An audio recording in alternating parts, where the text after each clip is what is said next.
नमस्कार, ताल ठोक के बड़ी बहस में आपका स्वागत है और मैं आपके साथ अदिति त्यागी हूं। कश्मीर को नए कश्मीर में बदले हुए 3 साल पूरे हो चुके हैं। कल 5 अगस्त था, तो 3 साल पूरे हो चुके हैं। ऐसे में पाकिस्तान से लेकर उसके हितैषियों को काफी तकलीफ, काफी दर्द है। आर्टिकल 370 को लेकर अब तक पाकिस्तान की पिच पर पीडीपी के मुखिया महबूबा मुफ्ती बैटिंग करती रही है। उन्होंने कल भी 370 को लेकर काफी रोना रोया, लेकिन इस बार पाकिस्तानी प्रोपेगेंडा की पिच पर महबूबा मुफ्ती के साथ साथ ओआईसी यानी इस्लामिक सहयोग संगठन और चाइना भी फील्डिंग कर रहे हैं। यानी कुल मिलाकर पाकिस्तान की पिच पर या पाकिस्तान के लिए हर तरफ से 370 वाली टीस सुनाई दे रही है। आप ये भी कह सकते हैं कि महबूबा मुफ्ती, ओआईसी और चाइना के कंधे पर पाकिस्तान कश्मीर पर अपना प्रोपेगेंडा कर रहा है, लेकिन हमेशा की तरह उसका प्रोपेगेंडा फेल हो चुका है। इसी पर आज हम विस्तार से बात करेंगे, आगे बढ़ेंगे, लेकिन उससे पहले आपके लिए रिपोर्ट देखना जरूरी है कि कैसे, क्या ये संयोग भर है कि महबूबा मुफ्ती पाकिस्तान की पिच पर जाकर बैटिंग करने लगती हैं। इस रिपोर्ट में देखिए।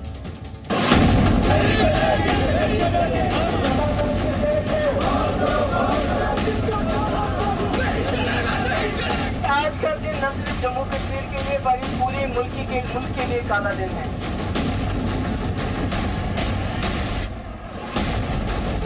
आज के दिन न सिर्फ जम्मू कश्मीर का आईन, जम्मू कश्मीर का झंडा गैर आईनी, गैर कानूनी तरीके से खत्म किया गया, बल्कि इस मुल्क की आईन की धज्जियां उड़ा दी गई।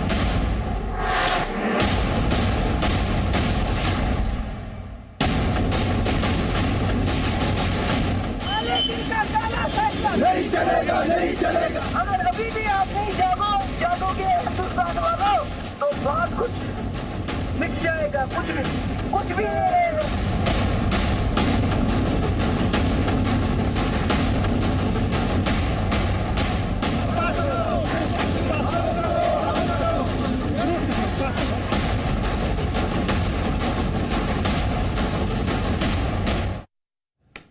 तो एक विधान, एक निशान के तले नया कश्मीर खिलखिला रहा है। वहां विकास के नए दौर की बात कही जा रही है। हालात तेजी से बदले हैं, लोगों की सोच में बदलाव की बात की जा रही है।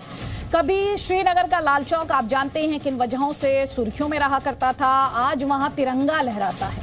पत्थरबाजी जो एक मामूली सी बात, रोजमर्रा की बात हो गई थी, आज वो पत्थरबाज दिखाई नहीं देते। और युवा दंगे और उपद्रव के बारे में नहीं बल्कि नौकरी और स्टार्टअप के बारे में जानना चाहते हैं। और उनके हाथों में अब पत्थर नहीं है जो उनकी किस्मत आप बिगाड़ नहीं सकते, उनकी किस्मत को आप संवारने की कोशिश लगातार की जा रही है। शायद यही वजह है कि पाकिस्तान बेचैन है। कश्मीर पर उसका सारा सियासी प्रोपेगेंडा धरा का धरा रह गया और उसने अपने एजेंडे को एक बार फिर से जिंदा करने के लिए कुछ कंधों में मदद की तलाश की। एक कंधा तो आप जानते ही हैं, महबूबा मुफ्ती। 370 के खिलाफ उन्होंने अभियान छेड़ रखा है और कई बार उन्हें सीपैक में भी खोट दिखाई नहीं देता।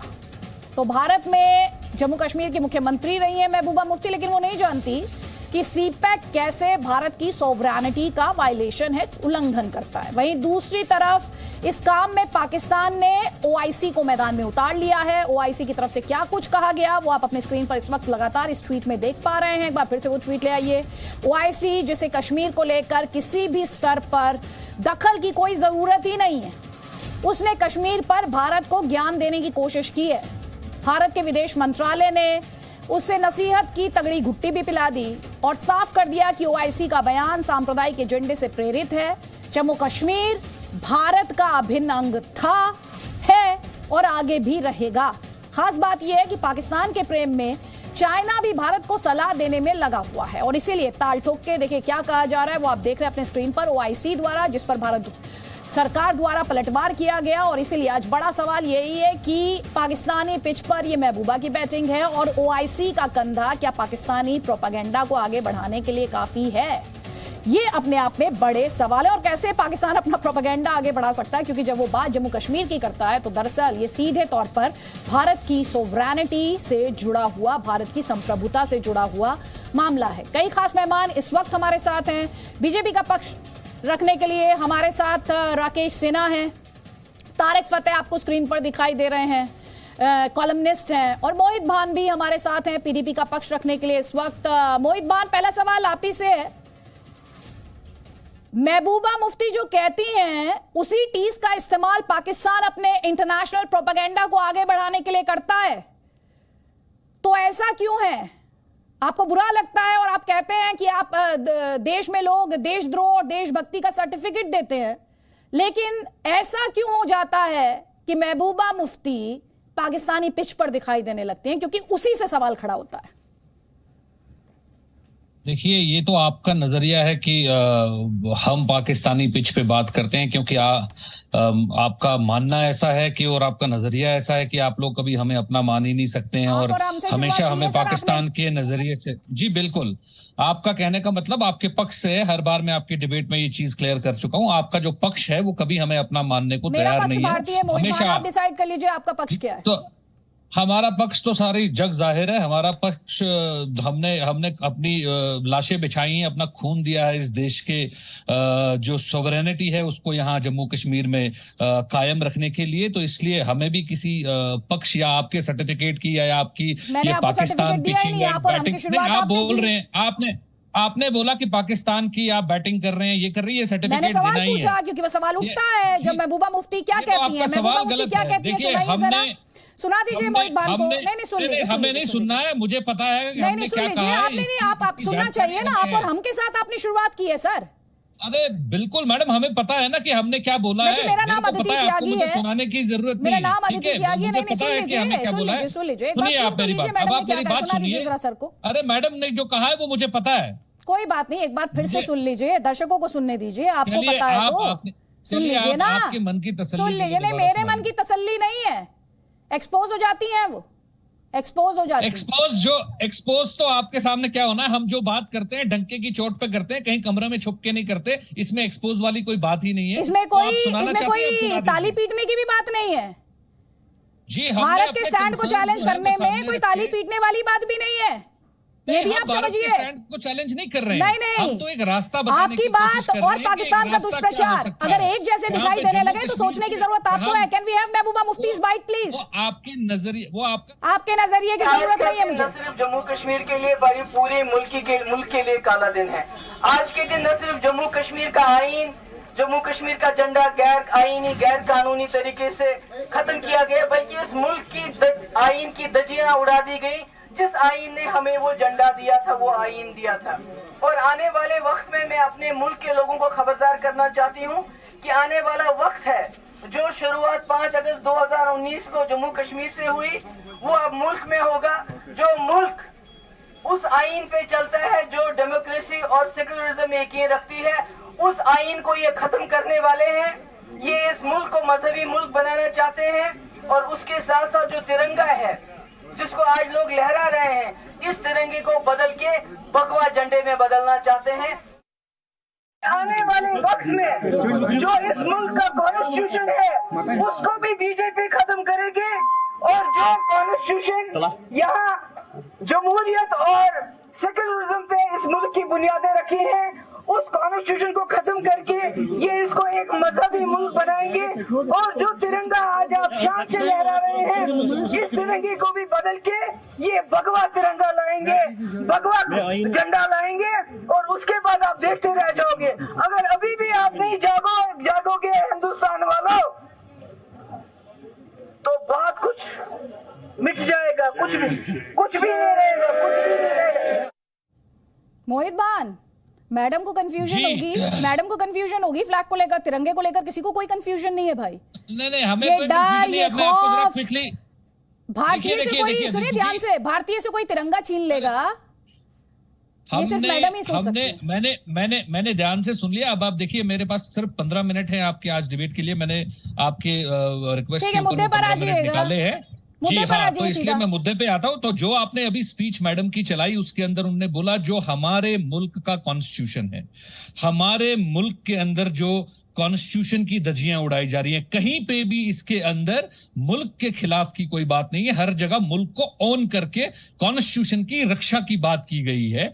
चाहे वो जम्मू कश्मीर के कॉन्स्टिट्यूशन को जो एब्रोगेट किया गया 370 को 35A को ऑन 5 अगस्त 2019, या जिस हिसाब से आज की डेट के अंदर हम जैसे देख रहे हैं ऑपोजिशन को बुलडोज किया जा रहा है, सरकारों को बुलडोज किया जा रहा है, कैसे कॉन्स्टिट्यूशन का मजाक उड़ाया जा रहा है, इस चीज की बात उन्होंने की है। इसके अंदर क्या देशद्रोह है? इसके अंदर ये तो देश प्रेम की बात है, इसमें देशद्रोह और इसके अंदर आप कौन कौन सा पाकिस्तान है बाकी सारी चीजों को ले आए। सीपैक पे क्या स्टैंड था? सीपैक के ऊपर आपने स्टैंड बड़े क्लियरली सुना। उन्होंने बोला कि अगर पाकिस्तान अपनी जमीन का इस्तेमाल अपने लोगों की भलाई के लिए कर सकता है, उनकी इकोनॉमिक प्रॉस्पेरिटी के लिए कर सकता है, तो हम तो उनसे बहुत बड़ा मुल्क है और हमारी तो जो ग्लोबल सॉफ्ट पावर है ये सारी दुनिया जानती है। इंडियन गवर्नमेंट का सीपैक पर क्या स्टैंड है? Yes, why can't we use our channel? Government of India का सीपैक पर क्या स्टैंड है? अदिति जी, इसका सीपैक के साथ कोई स्टैंड नहीं है हमारा। सर, आप अभी बहुत मैडम की शान में कसीदे पढ़ रहे हैं, मैं आपको याद दिला रही हूँ। मुझे याद दिलाना पड़ेगा ना आपको। हम कह रहे हैं कि सीपैक जैसा आप ये कह रहे हैं कि पाकिस्तान के कब्जे वाला कश्मीर, उसमें इंडिया की सोवरेनिटी का वायलेशन नहीं होता है, भारत की संप्रभुता का वायलेशन नहीं होता है। आप सुन लीजिए अदिति जी, क्लियरली जो हमारा स्टैंड है, जो हमारा स्टेटमेंट है, उसका वो मेरे को बताने का मौका मिलना चाहिए। आप मुझे हमारा स्टैंड, भाई सवाल पूछना मेरा काम है मोहित भान, सवालों से बौखलाइए नहीं, सवालों के जवाब दीजिए। वो हम बताएंगे। हाँ तो बताइए ना। हमने हमारा स्टैंड बड़ा क्लियर है मैडम। हमारा स्टैंड ये क्लियर है कि सीपैक तो बड़ा एक छोटा सा पहल है और सीपैक को नेगेट करने के लिए, सीपैक को काउंटर करने के लिए हिंदुस्तान को अपनी पावर अंडरमाइन नहीं करनी चाहिए। और हमारा जो सॉफ्ट पावर जिसको ग्लोबली हर कोई जानता है, हमें अपने सार्क नेशंस के साथ मिलकर यहां पे पड़ोसियों का गुरु बनना चाहिए और सीपैक से एक बहुत बड़ा प्रोजेक्टेड मॉडल प्रेजेंट करना चाहिए, जिससे कि हमारे आजू बाजू के सारी जो कंट्रीज, हमारे जो पड़ोसी मुल्क है, इनका इकोनॉमिक बेहतरी हो और हमारे लिए एक इकोनॉमिक पैसेज खुल जाए। इसका सीपैक का सपोर्ट या हमने उसका कोई सपोर्ट नहीं किया है। हम उसके अंदर बात कर रहे हैं कि if we can as a country, as the largest soft power in the world, if we can present a better argument than CPAC, why should we undermine? हम अपना पावर अंडरमाइन क्यों करें? इसके अंदर क्या देशद्रोह की बात हो गई? इसके अंदर क्या पाकिस्तान की बात हो गई? अच्छा, तो इसलिए ये चीजों के ऊपर आप कितने कंफ्यूज हैं। आप पहले कहते हैं सीपैक पर, वो तो एक पॉइंट है, फिर आप कहते हैं भारत को अपनी ताकत का इस्तेमाल करना चाहिए सीपैक के खिलाफ। पहले तो आपके दोनों स्टेटमेंट्स में कितना कॉन्ट्रडिक्शन है। और तीसरी बात जनाब, ध्यान से सुनिएगा सर, तीसरी बात सुन लीजिए, मेरी बात पूरी होने दीजिए। आपने जो भाषण सुना मैंने सुना, सुनिए ध्यान से। और तीसरी बात, आपके घर में अगर कोई घुस जाता है ना, तो आप उसे सॉफ्ट पावर नहीं दिखाते हैं। अगर आपके घर में कोई घुस जाता है तो आप उसे बाहर भगाते हैं। सॉफ्ट पावर नहीं दिखाई जाती कब्जा करने वालों को, घुसपैठियों को किलोमीटर में सॉफ्ट पावर नहीं दिखाई जाती। ये अंडरस्टैंडिंग आपको होनी चाहिए। जवाब ले लीजिए, आप जवाब ले लीजिए। राकेश सिन्हा निकाल लीजिए राकेश सिन्हा जवाब ले लीजिए। चाइना में जीतने वाली ताकत कहाँ चली? जवाब ले लीजिए। आप चाइना से, आप मुद्दे पर आ जाइए ना, मुद्दे पर बात कीजिए। वही अभी उमर अल्ताफ फिर कहेंगे कि मैं क्यों बोलती हूँ। लीजिए चाइना से। हाँ ठीक है, आपको पता होना चाहिए, आपको पता होना चाहिए। सुन लीजिए, आप इतना, एक तो मोहित भान चिल्लाने से आपकी बात ज्यादा सुनी जाएगी, ऐसा नहीं है। नहीं आपकी आदत बन गई है। आप कुल मिलाकर बात जम्मू कश्मीर की करी चले गए चाइना पर, बस यही आपका डिफेंस है। जब इंडिफेंसिबल बन गया था, आप चाइना पर चले गए। नहीं, आपकी हालत ये है कि अगर आप बचाव नहीं कर सकते तो आपने मैदान ही चेंज कर दिया। वैसे आपको ये मैं बता दूं कि मैं ये 370 हटने के बाद जो बदलाव आया उसकी बात कर रही हूँ, पाकिस्तान के दुष्प्रचार की बात कर रही हूँ। पाकिस्तान के दुष्प्रचार पर क्या राय है मोहित राय आपकी? पाकिस्तान के दुष्प्रचार पर आपकी क्या राय है? जरा 2 लाइनें उस बारे में भी बता दीजिए मुझे। 2 लाइनें उस बारे में तो बता दीजिए। किसके ऊपर? आप 2 लाइनें क्या, मैं 4 लाइनें बताऊंगा? हाँ बता दीजिए, बताइए। पाकिस्तान के दुष्प्रचार पर क्या कहना है आपको? देखिए, हमने पहले दिन से हमारा स्टैंड इसके ऊपर क्लियर है कि पाकिस्तान हमारे नौजवानों को या हमारे अंदरूनी मामलात के अंदर उसकी दखलंदाजी देने की जरूरत नहीं है। लेकिन गवर्नमेंट ऑफ इंडिया का ये स्टैंड है कि जो जम्मू एंड कश्मीर है, ये बायलैटरल इशू हमारे और इंडिया और पाकिस्तान के बीच में है। इसलिए हम डायलॉग की एडवोकेसी करते हैं कि ये बातचीत के जरिए ये मसला हल होना चाहिए और वंस फॉर ऑल दोनों मुल्कों की भलाई के लिए, दोनों लोगों की आवाम की शांति के लिए, क्योंकि इसका शिकार जम्मू कश्मीर है। यहाँ पे पाकिस्तान के साथ बॉर्डर गुजरात का भी लगता है, पंजाब का भी लगता है, राजस्थान का भी लगता है, लेकिन जो मुसीबत है, जो परेशानी है, वो जम्मू कश्मीर के लोगों को, इसलिए हम बातचीत का बात करते हैं, इसलिए हम डायलॉग के रास्ते की बात करते हैं। ये हमारा बड़ा क्लियर स्टैंड है इसके अंदर। इसमें कहीं पाकिस्तान की वाहवाही की बात नहीं है, इसके अंदर कहीं पाकिस्तान का कोई उनका मनोबल बढ़ाने की बात नहीं है। अगर हम अपने लोगों की परेशानी को कम करने के लिए डायलॉग के जरिए की बात करते हैं, ये हमारा अपना कंसर्न है। कि डायलॉग कब होगा? विदेश मंत्रालय नहीं है, आपके पास विदेश मंत्रालय है क्या? मैं इस मुल्क का नागरिक हूँ, मैं आप इस मुल्क के नागरिक होंगे सर, मेरी जिम्मेवारी है। जिनके परिवारों ने शहादत दी, जरा उनसे भी जाके पूछ लीजिएगा, आप इस देश के नागरिक हैं, वो भी इस देश के नागरिक हैं। जिन परिवारों ने शहादत दी है, जिन्होंने पाकिस्तानी गोलियों का सामना किया है, पाकिस्तान स्पॉन्सर्ड टेरर की गोलियां खाई हैं, उनसे भी पूछ लीजिए ना सर, उनसे भी पूछ लीजिए, एक बार पूछ लीजिएगा। भारत के नागरिक है ना सर, मैं भी भारत की नागरिक हूँ। इस देश में अब 130 करोड़ लोगों से, सुन लीजिए मेरी बात, आपकी राय कुछ भी हो सर, अगर भारतीयों की बात की जाएगी और भारत के नागरिकों की बात की जाएगी तो शहीदों के परिवारों की बात क्यों नहीं की जाएगी सर? क्यों नहीं की जाएगी शहीदों के परिवारों की बात? उस पर आप बात नहीं करेंगे? राकेश सिन्हा, हमने अपने पॉलिटिकल वर्करों को भी राकेश सिन्हा, आप अपने पॉलिटिकल वर्करों के सैक्रिफाइस का भी अपमान करते हैं। जब आप ये कहते हैं उनके किला से बात कीजिए, ये आपको पता होना चाहिए सर, ये आपको पता होना चाहिए, ये आपको पता होना चाहिए। कोई बात नहीं, शायद पाकिस्तान से बात करने पर मैडम को लगता है तालियां मिलती हैं, कोई बात नहीं सर, कोई बात नहीं। राकेश सिन्हा, राकेश सिन्हा जी, हाँ मैं जवाब देता हूँ। देखिए, वास्तव में महबूबा मुफ्ती की औकात क्या है, पहले इनसे पूछिए। जिस जिले में उनका जन्म हुआ, अनंतनाग में 25 लोगों को इकट्ठा नहीं कर सकती हैं। अनंतनाग में जो सरपंच जीते हैं वे कश्मीर के में आकर, श्रीनगर आकर भारत की सरकार, भारत की जनता के साथ एक मुश्त खड़े हैं, तिरंगा फहरा रहे हैं। आज महबूबा अनंतनाग के एक ब्लॉक में भी 50 लोगों को इकट्ठा नहीं कर सकती है। उनकी ताकत क्या है? उनकी ताकत भारत का उदारवाद होना, कि ऐसे लोगों को जगह मिलती है भारत में। नाग पंचमी में हम नाग की भी पूजा करते हैं, इस प्रवृत्ति से हम ऐसे नागों को भी कभी कभी छोड़ देते हैं, और इनके बयानों से पाकिस्तान को मदद मिलती है। इनकी ताकत वही है, ये बयान देती है और पाकिस्तान के साथ बयान मिलता है, और इस्लामिक संगठन उस पर स्टेटमेंट जारी करता है। इतनी ही इनकी ताकत है। ये लद्दाख चले जाएं, ये जम्मू कश्मीर के अन्य जम्मू चले जाएं, इनकी हिम्मत नहीं है जम्मू में पैर रखने की, इनकी हिम्मत नहीं लेह जाने की, इनकी हिम्मत नहीं है कारगिल जाने की, इनकी हिम्मत नहीं है लद्दाख जाने की। जो व्यक्ति जड़ जमीन से उखड़ चुका, जड़ जमीन से हमने बुलेट से नहीं उखाड़ा, बैलेट से उखाड़ा है। अब तक जम्मू कश्मीर बुलेट से चलता था, अब बैलेट से चलता है। 13,000 पंचायतों का चुनाव हुआ, रिकॉर्ड पोलिंग हुई। महबूबा कहां थी? रिकॉर्ड पोलिंग हुई है उन जगहों पर, शोपियन, अनंतनाग, बारामुल्ला, जहां जो टेररिज्म का केंद्र होता था। टेररिज्म का केंद्र लोगों के कारण नहीं होता था। पाकिस्तान से भेजे हुए टेररिस्ट भारत सरकार की सॉफ्ट नीति से वहां के लोगों को डरा धमका के, वहां के, मैं कहना नहीं चाहता हूं, वहां की महिलाओं के सम्मान पर आक्रमण करके, बोले ईमानदारी से, जिन घरों में आतंकवादी रहते थे क्या उनकी महिलाएं सुरक्षित रहती थी? जिन घरों में आतंकवादी रहते थे उनके बच्चे सुरक्षित रहते थे? और कहते थे हमें समर्थन प्राप्त है। जैसे ही लोकतंत्र आया, ये 4 परिवारों की जड़ जमीन उखड़ गई। उसमें अब्दुल्ला परिवार है, मुफ्ती परिवार है, लोन परिवार, 3-4 परिवार जम्मू कश्मीर की राजनीति को पिछले 70 साल से डोमिनेट कर रहे थे। आज लोकतंत्र भी है और विकास भी है। जम्मू कश्मीर में नेशनल हाईवे देख लीजिए, जम्मू कश्मीर में all India institute of medical science देख लीजिए। जम्मू का ऐसी कौन सी संस्था केंद्र सरकार की नहीं है जो जम्मू कश्मीर नहीं पहुंची? जिस जगह 74%, एक फेज में पंचायत में 79% पोलिंग हुई, दूसरे फेज में 74% पोलिंग हुई, एवरेज पोलिंग 70% के आसपास। उस राज्य में यह कह रहे हैं कि उनके पास बेस है। देखिए, प्रधानमंत्री माननीय नरेंद्र मोदी जी ने जम्मू कश्मीर के बारे में जो एक सर्वसमावेशी नीति अपनाया, उस सर्वसमावेशी नीति की शुरुआत 2014 में ही हो गई थी। जब जम्मू कश्मीर में बाढ़ आई, प्रधानमंत्री जी क्या कर रहे थे? देखिए, उनके साथ खड़े हैं, वहां के सेना के साथ दिवाली मनाने गए, वहां के लोगों के साथ आत्मीयता, भावनात्मक संबंध जोड़ा। ये भावनात्मक संबंध है। हमने सॉफ्ट पावर के द्वारा ही जम्मू कश्मीर को चेंज किया। पार्लियामेंट के रिजोल्यूशन को हमेशा सॉफ्ट पावर कहते हैं। वह तब होता जब वहां जाकर हम डेमोग्राफी चेंज कर देते, वहां जाकर हम आर्मी से इन लोगों के घरों को भून देते। ऐसा नहीं हुआ। 5 गोलियां भी नहीं चली है।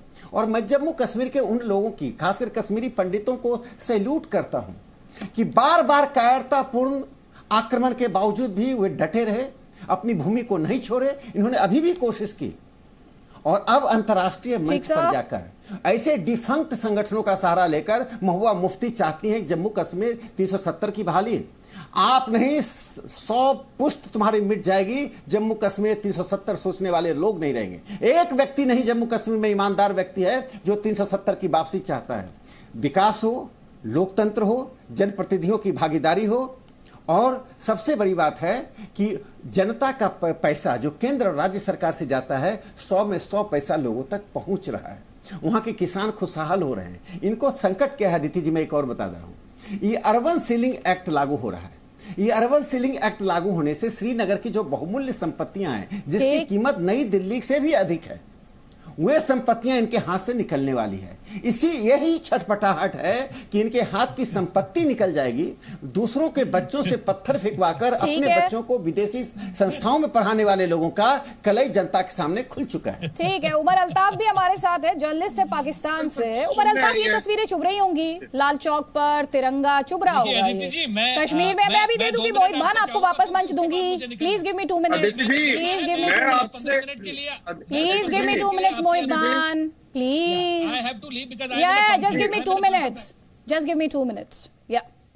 अदिति जी, आपने मिश्रा जी को तो ऐसे टाइम दिया जिस तरह इनका लेक्चर आप करवा रही हैं। कौन से तो मिश्रा जी? इंटरप्ट ऐसे करती हैं जिस तरह कोई ना उमर अल्ताफ जी, कौन से मिश्रा जी? ये जो सामने बीजेपी के बैठे हुए, क्या नाम है इनका? अरे आप नाम भी नहीं समझते। अभी तो आप इसे आपने कंफ्यूज हो गए। आप अपने कंफ्यूजन इस तरह क्यों बयां करने लगते हैं? आप अपने देश की कंफ्यूजन ऐसे क्यों बयां करने लगते हैं सर? उनका नाम राकेश सिन्हा है, ध्यान से सुनिए। बहुत इंटरप्ट कर रही थी। अरे सर सुन लीजिए ना, राकेश सिन्हा उनका नाम, ध्यान से सुनिए। प्रोग्राम करती है। अरे आपको बड़ी तकलीफ हो रही है भाई, बड़ी तकलीफ हो रही है आपको, आपको बड़ी तकलीफ हो रही है राकेश सिन्हा से, क्या बात है? डुगडुगी पे चलते हैं, आप मुझे बताएं। मोदी जी डुगडुगी में जाते हैं तो आपका प्रोग्राम चलता है या आप मॉडरेटर हैं? मुझे उमर अल्ताफ, उमर अल्ताफ, पाकिस्तान से कोई और डुगडुगी बजाते होंगे आप लोग, बोलने का सुनिए, वो डुगडुगी बजा रहे होंगे आप लोग, और आपकी फौज जिसके इशारे पर आप लोग नाचते होंगे। आपके यहाँ तो फौजी डुगडुगी बजाती है ना, सत्ताएं बदल जाती हैं। आप कैसे समझेंगे लोकतंत्र क्या होता है? आपको कैसे समझ आएगा डेमोक्रेसी होती क्या है? आप समझाएंगे लोकतंत्र? डुगडुगी पे नाचने वाले थोड़ी ना बताएंगे, डुगडुगी पे नाचने वाले थोड़ी ना बताएंगे लोकतंत्र क्या होता है, कौन कैसे काम करता है। उमर अल्ताफ, उमर अल्ताफ, कितने दिन से वहां पे तो दशकों से डुगडुगी बज रही है, आदत पड़ गई है आपकी। आपको 2 ही आदत है, एक तो रोना शुरू कर देने की, विक्टिम कार्ड रोना, जिसके साथ आपने शुरुआत की, अब आप डुगडुगी पर आ गए। भाई सुनिए, ये पाकिस्तान नहीं हिंदुस्तान है, सुनिए ध्यान से, ये हिंदुस्तान है, हिंदुस्तान, ये पाकिस्तान नहीं है, हिंदुस्तान, प्रोफेशन के साथ हिंदुस्तान। सुनिए, और ये डराना धमकाना ना अपने पास रखिए। अब मुद्दे पर आइए, मुद्दे पर आइए। मुंह की खानी पड़ गई कली जो मुंह की खानी पड़ी, बुरी लग गई, बुरा लग गया है, तकलीफ हो रही है, टीस आ रही है बाहर, दिख रही है। आपने सवाल पूछा नहीं, उसका भाषण सुना रही है हमें। जो कश्मीरी आप लोगों का हाल करेंगे, आर्टिकल 370 किसी कश्मीरी को मंजूर नहीं है। ये आप क्या हाल करेंगे कश्मीरी? क्या हाल करेंगे उमर अल्ताफ? क्या हाल करेंगे कश्मीरी? कश्मीरी तो आपका हाल कर रहे हैं। जरा ले आना पीओके के विजुअल्स, पीओके के विजुअल दिखा दो उमर अल्ताफ। उमर अल्ताफ को जरा पीओके के विजुअल दिखाइए, क्योंकि कश्मीरी वहां इनका हाल जरूर कर रहे हैं, इनकी फौज का भी हाल कर रहे हैं, इनकी हुकूमत का भी हाल कर रहे हैं, सबका हाल कर रहे हैं। और वही बौखलाहट है इनको, वही बौखलाहट है। सुनवा दीजिए इनको, सुनवा दीजिए इनको, बहुत टीस है, इनको बहुत दर्द हो रहा है। और सुनवा दीजिए कि दर्द की वजह क्या है। दर्शक देखें, फुल स्क्रीन लाइए, उमर अल्ताफ को फुल स्क्रीन दिखाइए।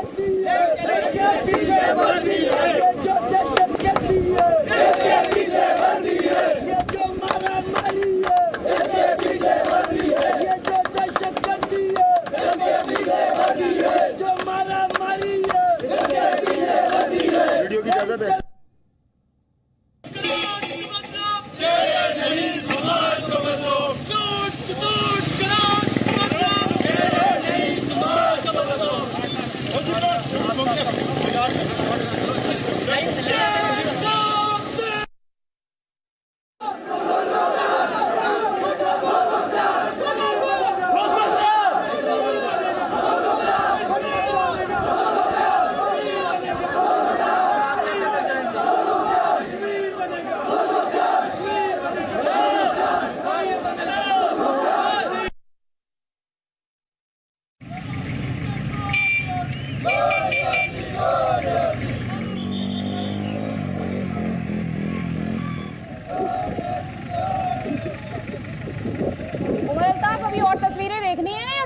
बताइए कश्मीरी क्या हाल कर रहे हैं आपका?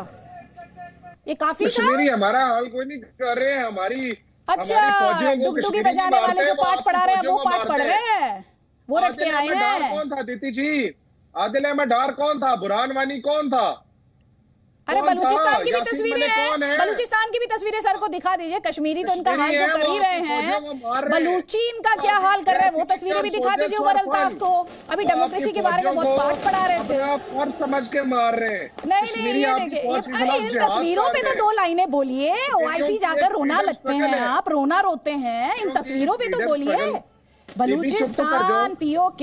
अब 1 मिनट चुप तो कर जाओ, मुझे बोलने दो ना 1 मिनट। आप खामोश तो हो जाओ, हौसला तो करो। अशांति फैला के इनको बोलने दें, अशांति फैला के इनको बोलने दें। आप 2 मिनट बोल लो, फिर मैं बोल लेता हूँ। नहीं, कोई बात नहीं। आपको कुछ बोलना तो है नहीं। आप तो वही प्रोपेगेंडा, शायद जिस अंदाज में आपने आज शुरुआत की है, वो जो डुगडुगी वालों ने पाठ पढ़ाया होगा, वो आके आपने उड़ेलना शुरू कर दिया स्क्रीन पर। तो जब मेरा सवाल सुनना हो ना, चुप कर जाना, ठीक है? जब मेरा जवाब सुनना हो ना, चुप कर जाना और कहना आप 2 मिनट बोल लें, फिर मैं बोल लूंगा। आप 2 मिनट इस प्रोग्राम में मैं आपसे कहूंगी 2 मिनट आप बोल लें। आप बोलेंगे इन तस्वीरों पर बोलना हो तो बोलिएगा। अच्छा, इनके पास इन तस्वीरों पे बोलने के लिए कुछ नहीं है, ये बहुत ही लाचार और बेबस इन तस्वीरों के बारे में बोलने के लिए। कोई बात नहीं, मोहित खान को वापस ले आते हैं। मोहित खान, कोई बात नहीं सर, इन तस्वीरों पे बोलने के लिए आप कैसे बोलेंगे? आप इस प्रोटेस्ट पे आप क्या बोलेंगे? कोई बात नहीं। मोहित खान, थोड़े एटिकेट्स की क्लासेस लेनी चाहिए आपको। कोई स्पेनिश स्कूल जाए, एटिकेट्स की भाषा आपसे सीखूंगी मैं। एटिकेट्स शुरुआत ही आपने की मिश्रा जी। आप किसी की आइडेंटिटी छीन लेते हैं सर। चले, मैं लेक्चर दे रहे हैं एटिकेट्स पर। एटिकेट्स पर आपसे सीखेंगे, आपसे।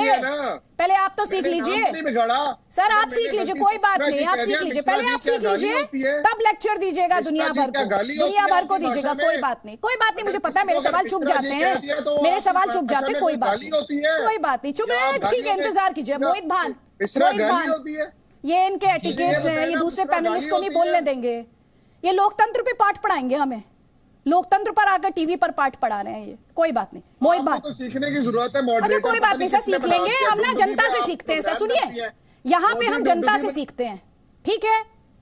आप अपनी जनता को सुनते नहीं है, फौज डंडा चलाती है। अब यही फर्क है आपके सीखने में और हमारे सीखने में। हमारे यहाँ जनता जनार्दन है, तो आप इस भाषा को आप सीखिए, जहां जनता की बात हो, जनता के अधिकारों की बात हो, ये भाषा आप सीखिए। मोहित भान जी, थैंक यू अदिति जी, क्योंकि मुझे मैंने जैसे आपको बताया मुझे निकलना था, लेकिन सिन्हा साहब ने कुछ 1-2 चीजें बताई जहां के थोड़े अपशब्द इस्तेमाल किए, मैं उसमें तो नहीं जाना चाहूंगा उनके, बट उन्होंने हमारी औकात की बात की। अगर आपने अभी रिसेंटली हमारे फाउंडेशन डे को देखा होगा सिन्हा साहब, आप 50 लोगों की बात कर रहे हैं, आप जाकर यहाँ पे जो स्टेट पुलिस है उनसे हमारा रिकॉर्ड नंबर मंगवाइए। जो 3 डिस्ट्रिक्ट्स में हमने जलसा किया या पूरे जम्मू कश्मीर में हमने जो अलग अलग जगह संगठन का एक उस दिन प्रोग्राम रखा, वहां से आपको नंबर्स पता चल जाएंगे कि कितने लोग हमारे साथ हैं, कितने नहीं हैं। आप वोटिंग परसेंटेज की बात कर रहे हैं, पुलवामा जहां पे 30 साल में वोटिंग परसेंटेज ने कभी 25-30 या 40% पार नहीं किया। ये हमारे कैंपेन के दौरान था जब 70% वोटिंग हुई। तीसरी चीज, उन्होंने कश्मीरी पंडितों की बात की। कश्मीरी पंडितों ने वहां पे जमीन पकड़ के रखी। कश्मीरी पंडित 3 महीने से धरना दे रहे हैं सिन्हा साहब, लेकिन आपके राज्यपाल साहब के पास वहां जाने की फुर्सत नहीं है, उनकी डिमांड्स को मीट करने की फुर्सत नहीं है। तो आप उनके दर्द का मजाक मत उड़ाइए। जम्मू में रिलीफ कमिश्नर ऑफिस में 3 महीने से कश्मीरी पंडित धरने पे बैठे हुए हैं, और कश्मीर में 4 कैंप्स के अंदर कश्मीरी पंडित धरने पे बैठे हुए हैं, जिसके ऊपर आपके दौर के अंदर, आपकी हुकूमत के अंदर पुलिस ने उनके ऊपर लाठीचार्ज किया, उनको मारा, कूटा, और उसके बाद आज भी 3 महीने से वो धरने पे हैं, लेकिन आपके प्रशासन से अभी तक उनका मसला जो है वो हल नहीं हो पाया। तो इसलिए आप फैक्ट्स के साथ आया कीजिए और फैक्ट्स के साथ यहाँ पे डिबेट पे बात कीजिए। ये खामखा के ये हवाई जो फायर करने हैं और ये ऐसे हवाई बयानों से जो चीजें, इससे कोई चीज बदलती नहीं है। आप कश्मीर आइए, कश्मीर मेरे साथ, मैं आपके साथ चलूंगा, आप मुझे अच्छाई दिखाइए, मैं आपको अच्छाई दिखाऊंगा। आप कश्मीर आइए, मैं आपके साथ अच्छाई देखूंगा, आप मेरे साथ अच्छाई देखिए। इसमें लड़ाई झगड़े की कोई बात ही नहीं है, इसमें लड़ाई झगड़े की तो कोई बात नहीं है ना सिन्हा साहब। ये दूध का दूध, पानी का पानी आ जाए, ठीक है ना? आप जवाब दे दीजिए और मैं आप सबसे इस टाइम पे विदा चाहूंगा, क्योंकि मैं ऑलरेडी किसी कॉन्फ्रेंस में था। लेकिन जवाब सुनकर जाइए, जम्मू कश्मीर आपने बड़े अच्छी तरह से आपने कहा कि हमने 3 जिले में जलसे किए। ये 3 जिले क्या जम्मू कश्मीर है? लद्दाख जम्मू कश्मीर नहीं है क्या? लेह जम्मू कश्मीर नहीं है क्या? कारगिल जम्मू कश्मीर नहीं है क्या? जम्मू के लोग जम्मू कश्मीर में आते हैं कि नहीं? ये जम्मू कश्मीर का आपने क्या लगा रखा है? ये 3 जिलों में जो किया, और वहां बंदूक और बुलेट के डर से अभी जो छोटे लोग बचे हुए हैं बंदूक गोली वाले, उनसे लोगों को बाहर निकाल कर आप कहते हैं जनता की भीड़ है। एक व्यक्ति आपके साथ नहीं, महुआ के परिवार के साथ है। ये लोग डाका जम्मू कश्मीर में आपने बर्बरता का प्रयोग किया है। आपने बुरहान वानी को शहीद मानने वाले लोग, बुरहान वानी को शहीद मानने वाले लोग भारत को आईने की बात करते हैं, संविधान की बात करते हैं। आर्टिकल 370 का समर्थन करने वाला एक भी व्यक्ति भारत का राष्ट्रवादी नहीं हो सकता है। जो भी व्यक्ति आर्टिकल 370 का समर्थन करता है वो राष्ट्रवादी नहीं हो सकता है।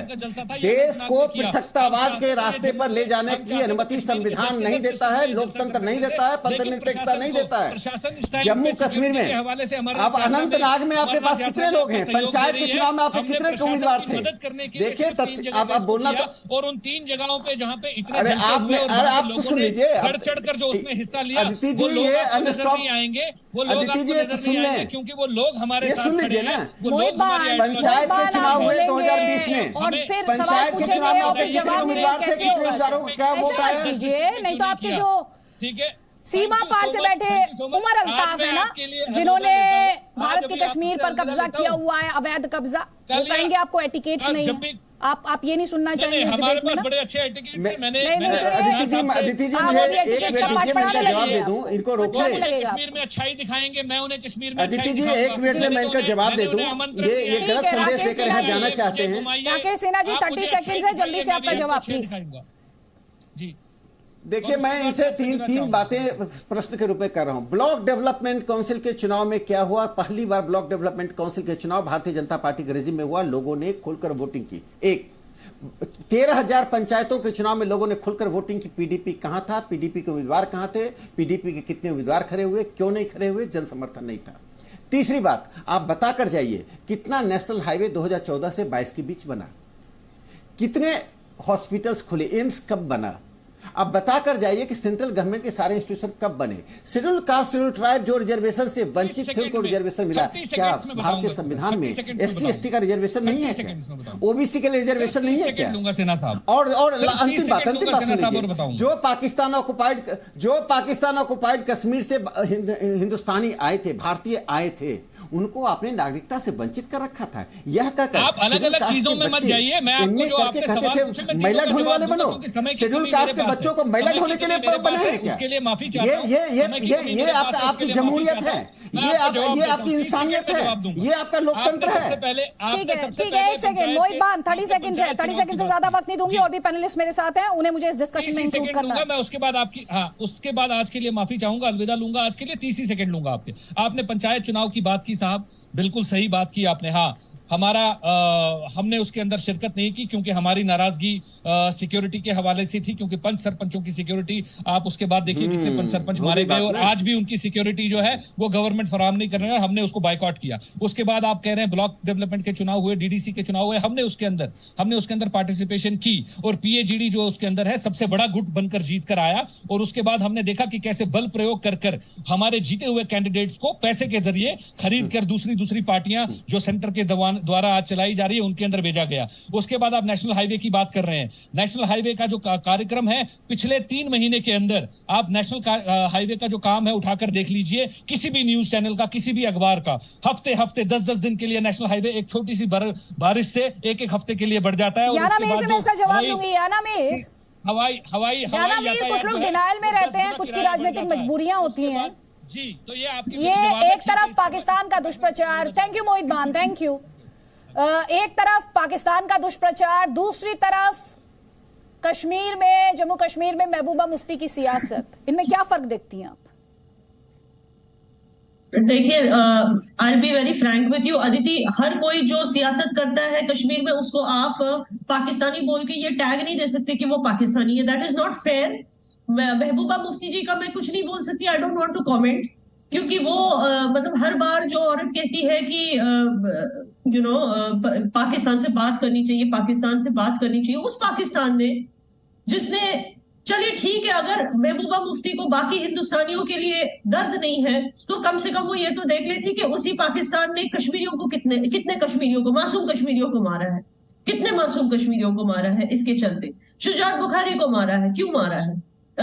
और कितने सारे सियासतदानों को मारे, कितने सारे सरपंचों को मारे। अभी मोहित भान यहाँ कह रहे थे कि हमें सिक्योरिटी क्यों नहीं मिलती, यानी कि वो मानते हैं कि पाकिस्तान मारता है, कश्मीरियों के खून से होली खेलता है, ये मानते हैं, फिर भी वो कहते हैं कि पाकिस्तान से बात करो। आप बोलो कि कोई भी मुल्क परस्त कैसे बोल सकता है कि दुश्मन मुल्क से बात किया जाए?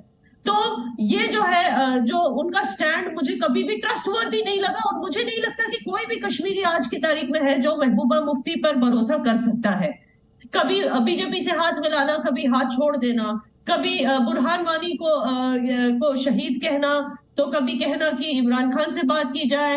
मतलब कि ऐसा कोई कश्मीरी नहीं होगा, चाहे वो इंडिया परस्त हो या सेपरेटिस्ट मेंटालिटी का हो, कोई ऐसा नहीं होगा जो महबूबा मुफ्ती को आज की तारीख में ट्रस्ट कर सकता है, एंड दैट्स अ फैक्ट। और इसीलिए आप देखिए कल भी जब 5 अगस्त का जब 5 अगस्त पे ये लोग प्रदर्शन कर रहे थे, इनके साथ पब्लिक का कोई नहीं खड़ा था, सारे के सारे जो थे इनके ऑफिस के लोग थे जो इनके पीछे खड़े थे, और ये लोग जो वहां पे जो अफरा तफरी मचा रहे थे और पुलिस वाले इनको रोक रहे थे, ये सब। और महबूबा मुफ्ती के आसपास भी जो लोग थे वो प्रेस से थे, जब उन्होंने वो कहा कल जो उन्होंने बयान दिया, सिर्फ प्रेस वाले थे। आप कभी देखेंगे नहीं कि कोई पब्लिक इनके साथ जाकर खड़ी होती है पीडीपी वालों के साथ, क्योंकि पब्लिक के कोई भी हिस्से का शख्स जो है वो इनको ट्रस्ट नहीं कर सकता, simple as that. Umar Altaf, आपने सुन लिया कश्मीरी क्या कह रहा है? याना मीर कश्मीरी है, वैसे आपकी जानकारी के लिए बता दूं मैं, पाकिस्तान की शान में कितने कसीदे उन्होंने पढ़े हैं। तो महबूबा मुफ्ती क्या है, वो कश्मीरी है। उमर अल्ताफ ने बुरहान वानी का जिक्र किया, तो मैं भी उनसे पूछना चाहती हूँ, फिर सरदार लियाकत हयात कौन है जरा बताइए, हसनैन रमाल कौन है जरा बताइए। हाँ, तो उनको क्यों नहीं छोड़ दिया? आपकी गवर्नमेंट ने उनको इलीगली डिटेन करके क्यों रखा है, जेल में क्यों रखा है? वो तो 5 साल से छोड़ना चाहिए कर रहे हैं, 5 साल से मुझे बोलने देना। जी जी ठीक है, छोड़ना चाहिए। आदिल अहमद 5 साल से तो नहीं छोड़ा, क्यों नहीं छोड़ा? आदिल अहमद डार भी कश्मीरी है, उमर अब्दुल्ला भी कश्मीरी है, शेख अब्दुल्ला भी कश्मीरी है, वो तो खुले घूम रहे हैं रास्तों पे, वो तो खुले घूम रहे हैं रास्ते पे, कौन से जेल में है? बुरहान वानी शहीद है या नहीं? या ना बुरहान वानी शहीद है या नहीं? बुरहान वानी के वालिद साहब ने खुद तिरंगा उठाया है, अब क्या बात कर रहे हो? ये पुरानी बात है। बुरहान वानी शहीद है ना? बुरहान वानी शहीद है या? उमर अल्ताफ, बुरहान वानी आतंकी, और ध्यान से सुनिए आतंकी की परिभाषा क्या है, बहुत क्लियर है। जो इंडियन स्टेट के खिलाफ, ध्यान से सुन लीजिए, जो इंडियन स्टेट के खिलाफ गन उठाएगा वो टेररिस्ट है, वो टेररिस्ट है। आप ये बात कैसे समझेंगे? आप कैसे समझेंगे? आप तो गन पकड़ाने का काम करते हैं ना, आप तो गन पकड़ाने का काम करते हैं। आपको तो कश्मीरी आगे बढ़ता हुआ अच्छा नहीं लगता, आपको तो ये लाल चौक पर तिरंगा और वहां पर जो खुशहाली है वो अच्छा नहीं लग रहा है। जरा एक बार फिर से वो इन्फॉर्मेशन लेकर आए, क्या क्या इन्वेस्टमेंट हुए हैं, यूएई द्वारा किस तरह से इन्वेस्टमेंट की बात कही गई है, कितना बड़ी संख्या में कितना बड़ा इन्वेस्टमेंट किया गया है। Can we have that graphics please please? Yes, निवेश के लिए कितने? एक सेकंड रुक जाइए उमर अल्ताफ, प्रोपेगेंडा अपनी जगह है, तथ्यों का आईना भी देख लेना चाहिए थोड़ा सा, उससे डिबेटिंग स्किल्स जो है वो बेहतर हो जाते हैं, तब आप ज्यादा बेहतर तरीके से डिबेट कर पाएंगे। आप जानते हैं इन्वेस्टमेंट के लिए कितने समझौतों पर हस्ताक्षर हुए हैं? आप जानते हैं कुल निवेश कितना है? आप जानते हैं? पहले बस मुझे इतना बता दीजिए, आप ये सब जानते हैं कि नहीं जानते हैं? वो भारत पे लानत भेजता है जो अपनी मिट्टी का वफादार कश्मीरी है। अरे आपसे थोड़ी सर्टिफिकेट लेगा कश्मीरी? आपसे सर्टिफिकेट लेगा क्या आप कश्मीरी? आपसे लेगा? आपके सर्टिफिकेट की जरूरत है? अच्छा, आपको बुरा लग जाता है, तथ्यों का आईना जब दिखाया जाता है तो आप करें वो लानत भेजता है। सर प्लीज कम से कम तथ्यों पे तो बात कर लीजिए, तथ्यों पर तो बात कर लीजिए। लानत तो भेजता हूँ पाकिस्तान पर, तस्वीरें दिखाई थी, फिर से दिखाऊं? उस पर, उन पर मैं आपका रिएक्शन चाह रही थी, उन तस्वीरों पर। नहीं शहीद है या नहीं? वो कौन शहीद है? बुरहान वानी। आपको शायद सुनाई नहीं देता, आपको सुनाई नहीं देता क्या? तकलीफ है? हाँ, उनके वालिद साहब से आतंकवादी आपके लिए शहीद होते होंगे, आतंकी। इंडिया में आतंकी हैं और उन्हें आतंकी की तरह ट्रीट किया जाता है। अब बताइए, कह रही है, याना तो नहीं कह रही आतंकी, ना कोई और कश्मीरी कह रहा है। हमारे यहाँ नहीं है, हमारे यहाँ ये ट्रेंड नहीं है कि आतंकी को मौलाना बना दो। हमारे यहाँ नहीं है कि आतंकी की पार्टियां चुनाव में उतार दो। हमारे यहाँ नहीं होता ऐसा, भारत में नहीं होता। तारिक फतेह, बड़ी कंफ्यूजन की स्थिति है उमर अल्ताफ की, तो बहुत ही कंफ्यूज है ये। तो मुझे जरा हंसी आ रही है कि उनको कैसे तकलीफ हो गई। अगर आप जरा जाइए तुर्की की तरफ, उसने कुर्दिस्तान पे कब्जा किया हुआ। मोरक्को पे जाइए, उसने वेस्टर्न सहारा पे कब्जा किया हुआ। इंडोनेशिया ने वेस्टर्न पापुआ पे कब्जा किया हुआ।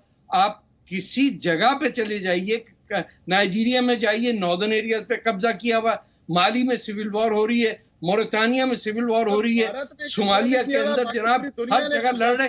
और उनपे ये भाई साहब, भाई, अरे भैया भारत ही नहीं है, दुनिया OIC किधर कब्जा किया है ये बताओ। अरे बता रहे ना आपको, मत जाओगे, कुछ परेशान ना हो। उमर अल्ताफ कितनी देर पहले, शायद आधा घंटे का भी वक्त नहीं हुआ होगा, एटिकेट सिखा रहे थे।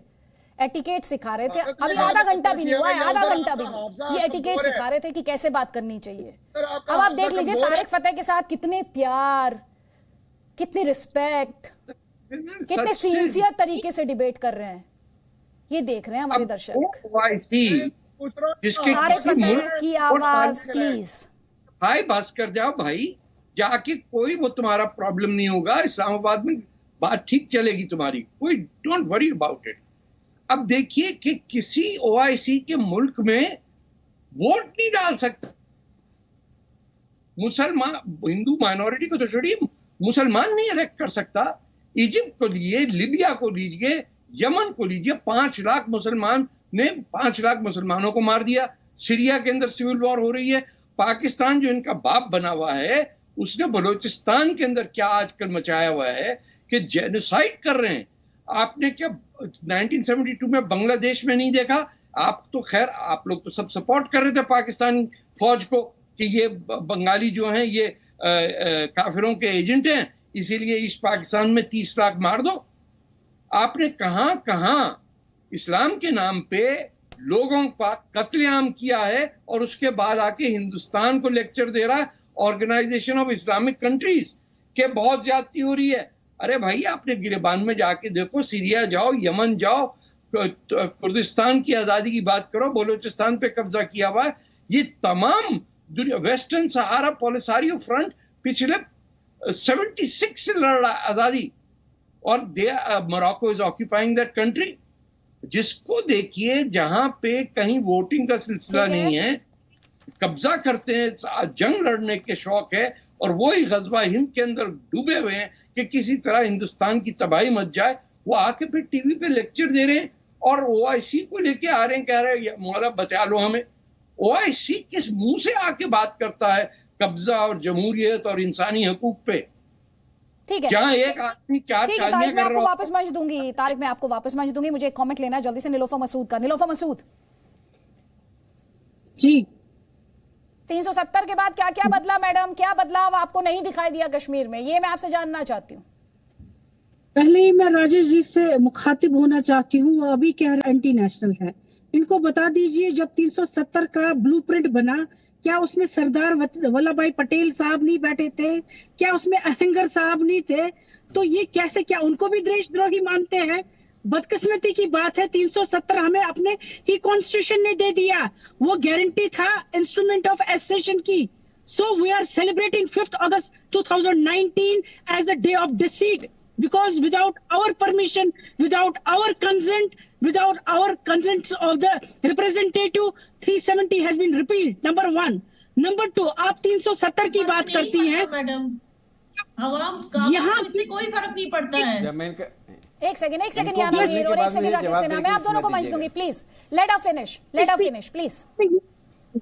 I have been listening very patiently. हाँ मैडम, बोलिए। यहाँ आप नंबर ऑफ जो टूरिस्ट यहाँ आते हैं उनसे आप नहीं जोड़ सकते। देखिए 2014 में भी 1 करोड़ जब उमर साहब की सरकार थी, जब सैलाब आया, उससे पहले आप आंकड़े चेक कीजिए, 1 करोड़ पार हो गया था।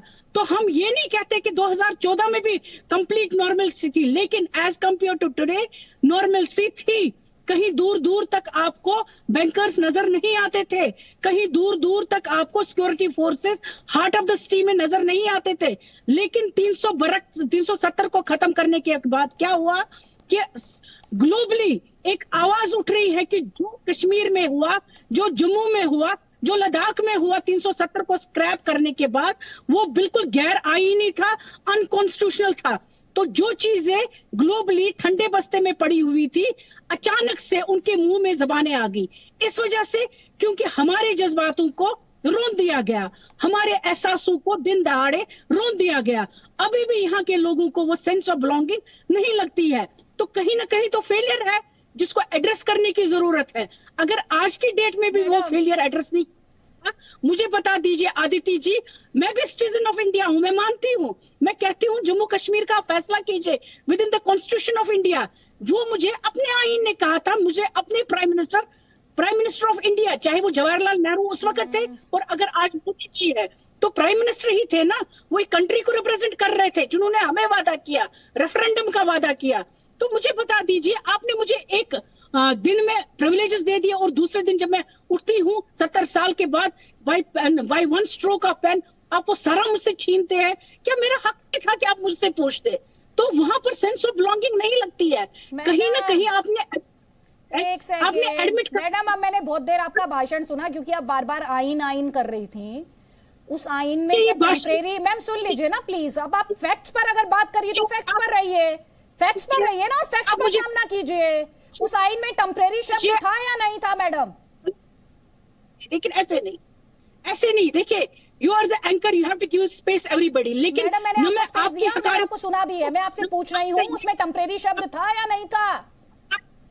रिप्रेजेंटेटिव से कहती हूँ why they did wrong with me when they had given me all the rights within the parameters of my own तो कश्मीरी पंडितों के भी थे, राइट्स तो कश्मीरी पंडितों के भी थे, उनमें से कितनों की जिंदगी का अधिकार छीन लिया गया। राइट्स तो जेकेपी के उन जवानों के भी हैं जो शहादत देते हैं इस देश के लिए। राइट्स तो मैडम उनके भी हैं जिन्हें आतंकी अपनी गोली का निशाना बनाते हैं मैडम, राइट्स उनके भी हैं।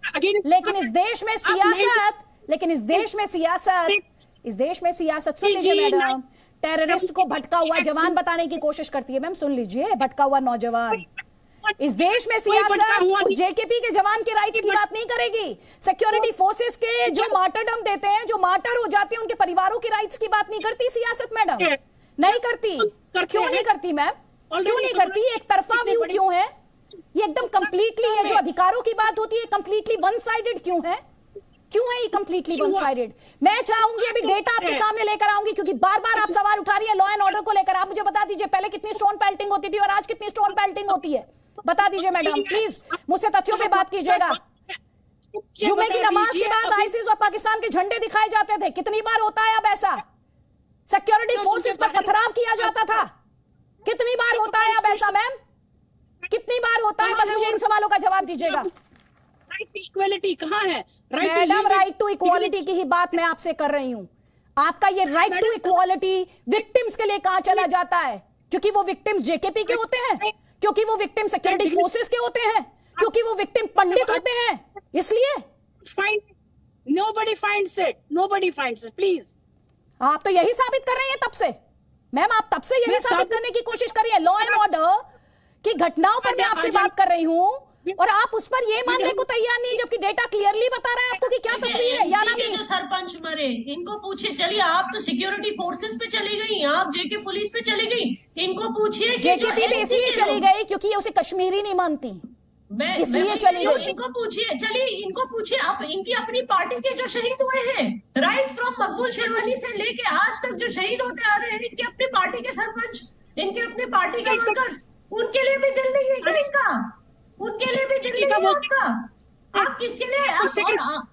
जो पार्टी खुद पे वोट, खुद से तो वोट नहीं ले पाई, पीएचडी अलायंस बनाना पड़ा आपको। मैडम एक एक करके बोलिए। निलोफर मसूद जब आप बोल रही थी तो वो नहीं बोल रही थी, तो अब इंतजार कीजिए आप अपनी बारी का। आपको जवाब दे रही है, वो जवाब ले लीजिए, उसके बाद निलोफर मसूद फिर बोलिएगा। पहले याना मीर, उसके बाद निलोफर मसूद। खुद को पब्लिक की रिप्रेजेंटेटिव क्यों बोल रही हैं आप, जब आपकी पार्टी खुद से वोट भी नहीं ले पाई? आपको एक पीएचडी बनाना पड़ा अलायंस। तब जाके आपको वोट्स मिले। आप खुद के बलबूते पे अगर वोट्स लेते तो जीतते नहीं, ये तो आप खुद भी जानते हैं। अगर आपको लोग इतना प्यार करते हैं तो आपको सिक्योरिटी की जरूरत क्या है? बोलिए अपने मुखिया से, बोलिए अब्दुल्ला साहब से कि सिक्योरिटी छोड़ दे, खुला घूमे रास्ते पे, कोई उनको क्या कर लेगा? क्योंकि आप लोगों को लगता है ना आप लोग इतने पावरफुल हो, विदाउट एनी सिक्योरिटी घूम के दिखाइए।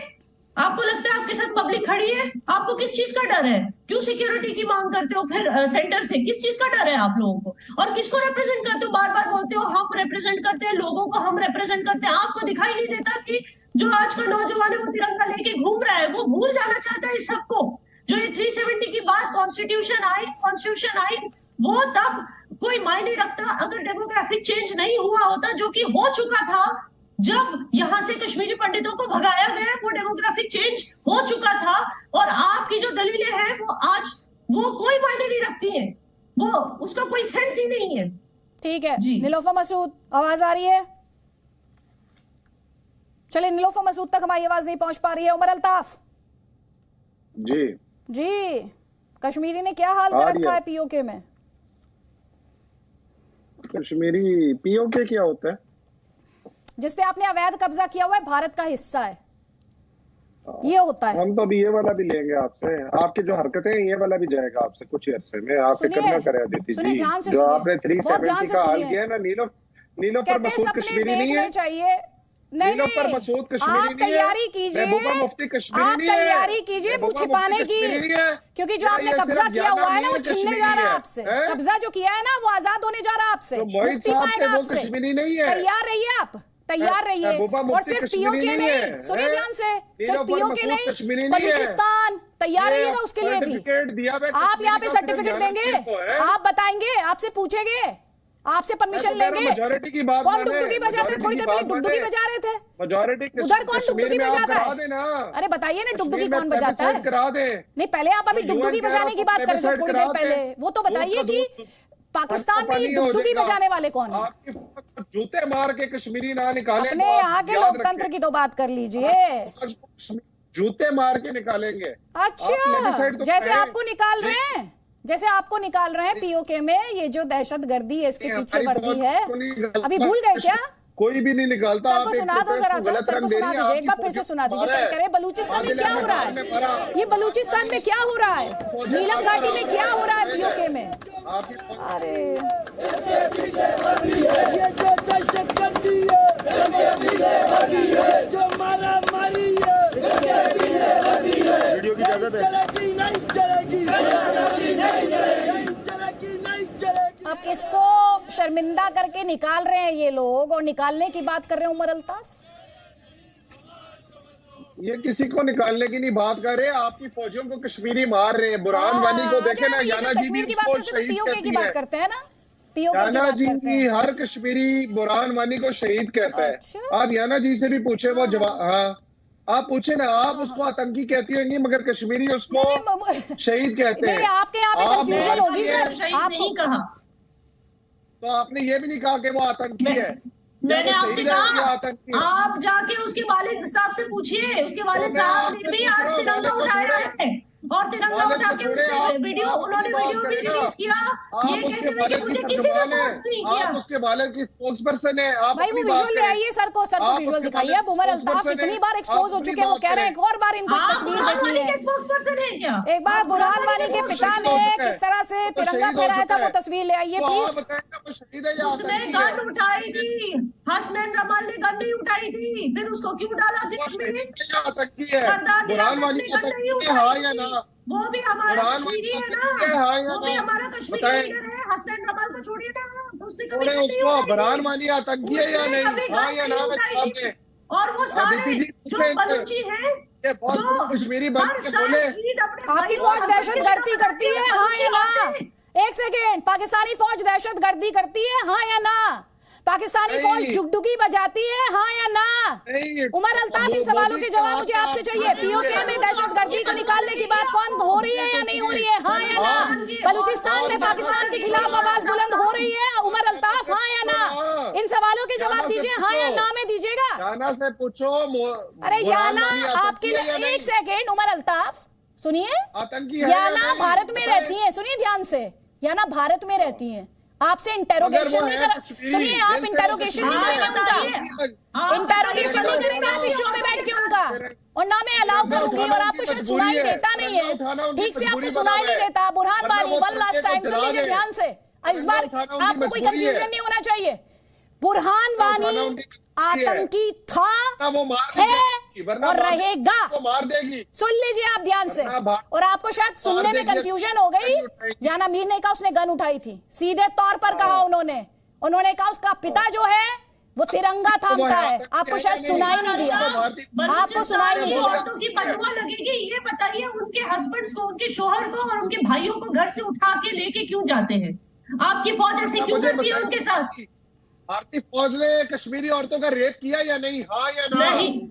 आपको कोई एविडेंस मिला उस बात का? उमर अल्ताफ, भारतीय फौज के खिलाफ इतना गुस्सा, इतना जहर मैं समझ सकती हूँ। कोई एविडेंस मिला? नहीं, भारतीय फौज के खिलाफ इतना गुस्सा, इतना जहर, इतना विष मैं समझ सकती हूँ। नहीं मिला है। वो फौज जिसने आपके तो टुकड़े कर दिया, अब उसकी शान में आप कसीदे तो पढ़ेंगे नहीं, उसकी शान में आप कसीदे कैसे पढ़ेंगे? ये तस्वीर आपको छुप जाती है, ये तस्वीर हर पाकिस्तानी को छुपती है। सुन लीजिए ध्यान से, आप भारतीय फौज की शान में कसीदे पढ़ेंगे, ये तो मैं कभी उम्मीद ही नहीं करती आपसे, और ना ही हमारा कोई व्यूअर एक्सपेक्ट करता है, कोई इंडियन एक्सपेक्ट नहीं करता। भाई ऐसी फौज, अपनी फौज को तो देख लीजिए, भारतीय फौज ने क्या किया वो तो आप आरोप लगा लीजिए। सुनिए ध्यान से देखिए, अपनी फौज का हाल देखिए, अपनी फौज का तो हाल देखिए एक बार। एक सेकेंड हो जाइए याना मीर, एक सेकेंड। ये किसकी फौज है भाई स्क्रीन पर इस वक्त? ये किसकी फौज है? ये किसकी फौज है और किसके सामने सरेंडर कर रही है? उमर अल्ताफ, आवाज नहीं सुनाई दे रही मुझे। वो भारतीय फौज ने लोग कश्मीरी मुजाहिदों को, कश्मीरी तस्वीरें, फौज है किसी की, डिसोन कर दिया इन्हें, डिसोन कर दिया अपनी फौज को।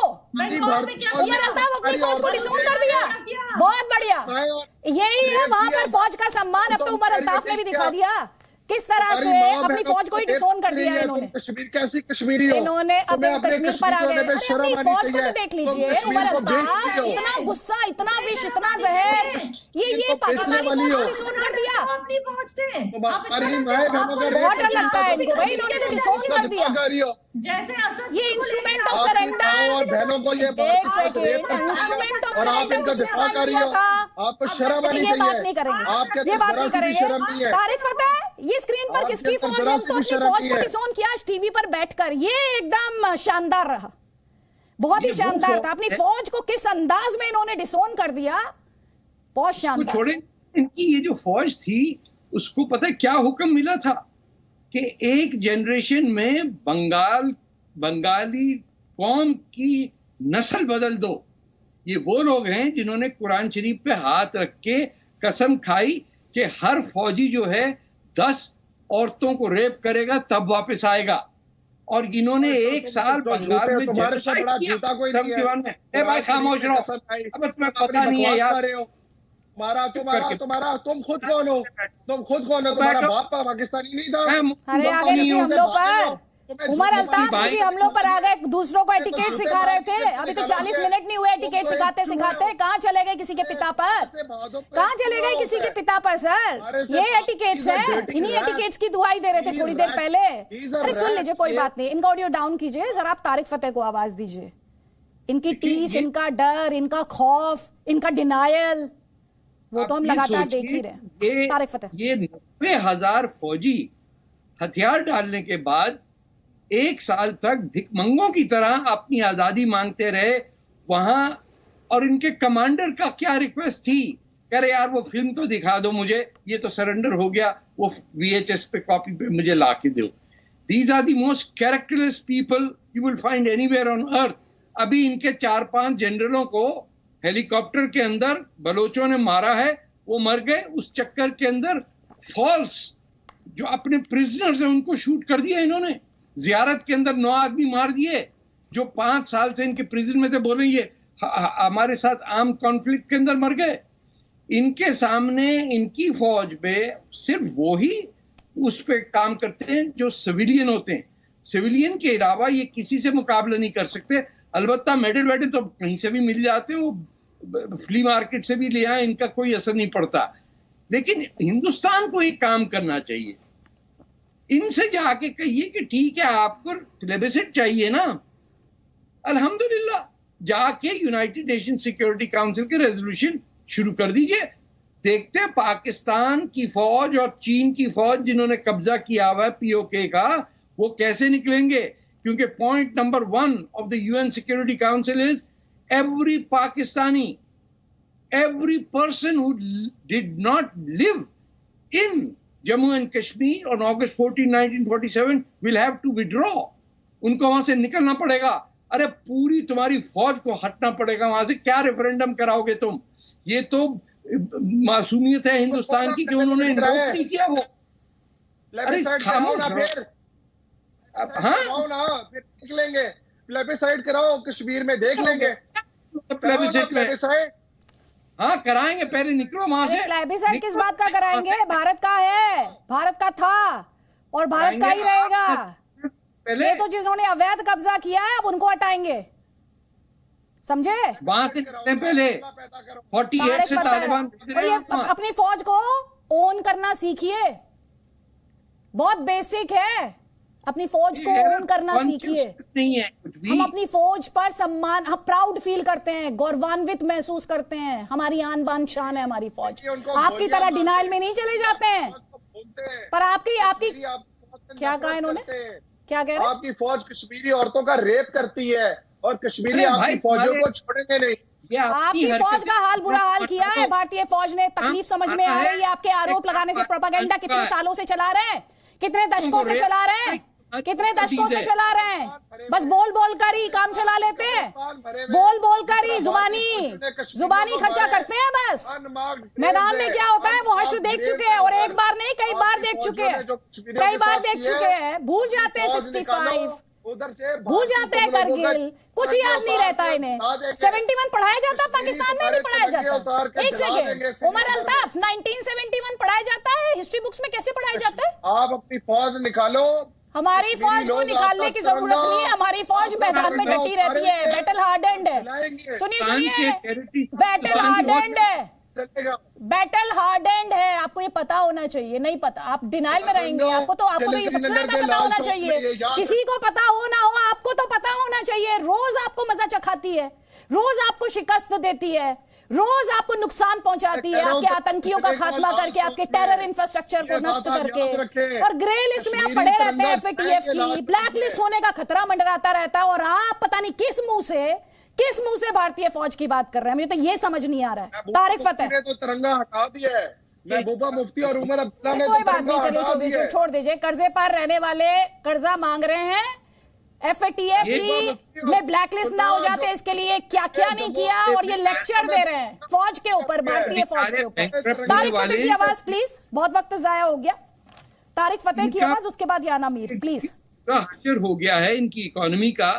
इनके यहाँ जो मजदूर तबका है वो पैसे भेजता है, और इन जैसे पैसे वाले यहाँ से अपना पैसा कमा के वेस्ट में भेज देते हैं, और उसके बाद अपनी लुंगी और धोती उठा के कहते हैं कि हमें कुछ दे दो यार, हमारे खाने पीने को नहीं है।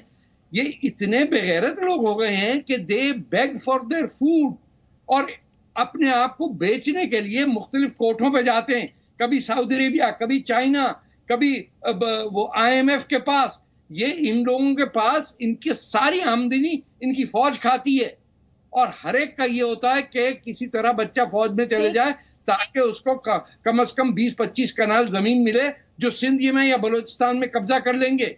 इन्होंने अपने मुल्क में लोगों को मारा, और हर एक की सुनी जाती है। देर है अंधेर नहीं है। वो जो 10 लाख बंगाली औरतों को रेप किया था, वो सारी जिंदगी आपकी कई जनरेशंस उसको माफ नहीं करेंगी। आप देखिएगा, आपने जो जेनोसाइड किया वहां, जो आज बलूचिस्तान के अंदर आप औरतों को मार पीट कर रहे हैं और जब जेल से निकाल के शूट कर देते हैं, आप कौन सुनेगा? आप तो मुसलमान बहुत बड़े हैं ना, हम तो छोटे मुसलमान हैं। आप किस तरह अपना चेहरा क़यामत के रोज दिखाएंगे? या अल्लाह मैंने रेप किया, या अल्लाह मैंने जिनके हाथ में कुछ नहीं था उनको गोली मार दी। पाकिस्तान में किस तरह से इन्होंने अमन चैन कायम किया हुआ है उसकी तस्वीर तो हम दिखाई रहे हैं। और याना मीर से बार बार पूछ रहे थे बुरहान वानी के पिता क्या कर रहे हैं, जरा वो तस्वीर ले आई स्क्रीन पर। उमर अल्ताफ, उम्मीद है तस्वीर को ध्यान से देखेंगे आप। आपको बता देती हूँ, तस्वीर में बुरहान वानी के पिता हैं। कोई सिक्योरिटी ऑफिशियल नहीं है यहाँ पे उनको फोर्स करने के लिए, ना उनकी कनपट्टी पे गन रखी गई है। उन्होंने अपने दिल से तिरंगा उठाया है। आप देख सकते हैं क्लियरली, उन्होंने ये वीडियो भी रिलीज किया था ये बोलते हुए कि मुझे किसी ने फोर्स नहीं किया, मैंने अपने दिल से उठाया तिरंगा। अगर वो कहता है मुझे फोर्स किया तो उनके बच्चे उठा लेते घर से, उमर उनकी औरतों का रेप कर देते। अगर ऐसा हो, डेमोक्रेसी में उमर रहते घर में अल्ताफ, रूल ये लगाया हुआ भारत है, पाकिस्तान नहीं है ये। आपको डेमोक्रेसी नहीं पता है, समझ आ रहा है, समझ आ रहा है। यहाँ लोकतंत्र, जनता का शासन, लोगों के अधिकार, आजादी, बोलने की, अपने रिलीजन को प्रैक्टिस करने की, शांति से जिंदगी जीने की, ये सारी आजादी है। और हाँ, उमर अल्ताफ, आप सिखा रहे थे जर्नलिज्म, डुगडुगी कहाँ बजाते हैं, कौन बजाते हैं, किसको बजाते हैं, ये आप बेहतर जानते हैं सर। हमारे यहाँ अपनी बात रखने की, अपने मुद्दे उठाने की आजादी है, पूरी आजादी है। और शायद आपको एक बात फिर से जानकर दुख होगा, दुनिया का सबसे बड़ा लोकतंत्र भारत है, जिसके प्रोग्राम पर आपके बहुत बहुत शुक्रिया आप सभी मेहमानों का।